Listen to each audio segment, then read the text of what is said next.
This is Rebel Rod, a community activist, someone who likes to challenge the intellect and ask people to build bridges, which is a book that I wrote, one of a couple of books that I wrote.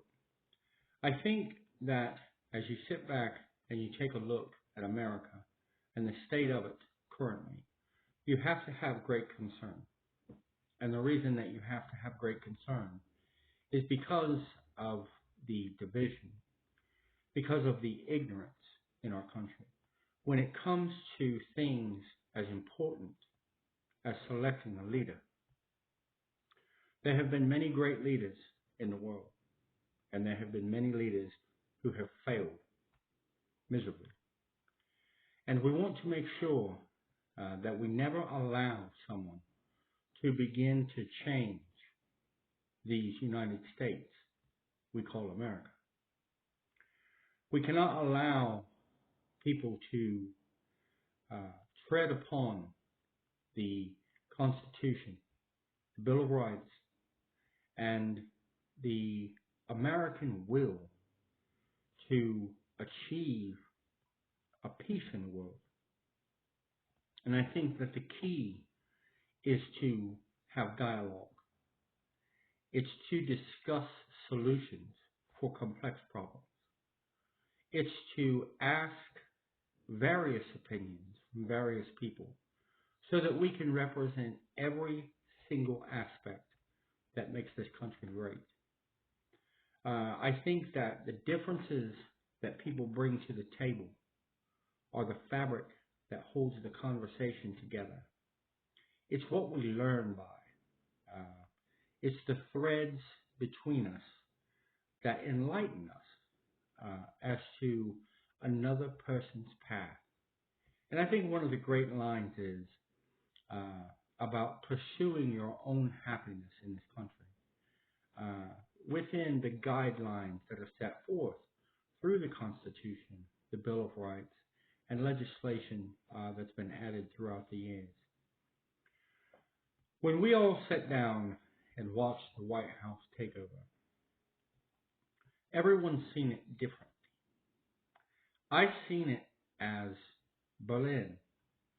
I've seen it as a chancellor being taken out so that this new Third Reich could rise.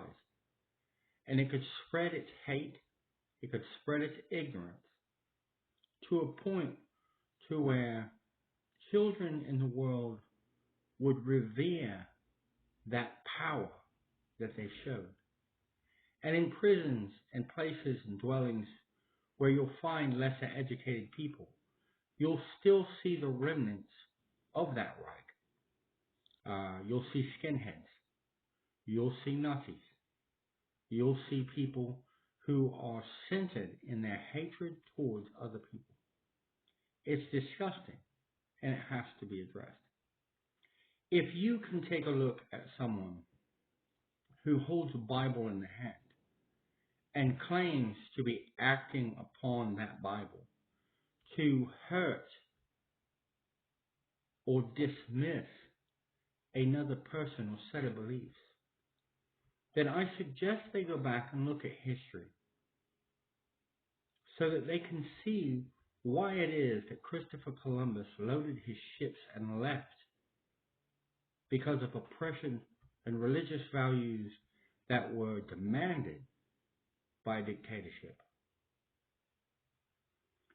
People usually who talk about division and relish it are people who haven't been well read. They're people that don't understand the cost of those stripes and those stars on Old Glory. I was able to share a letter recently of a 20-year-old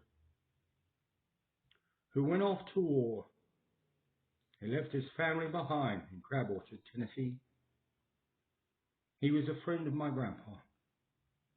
He was 20.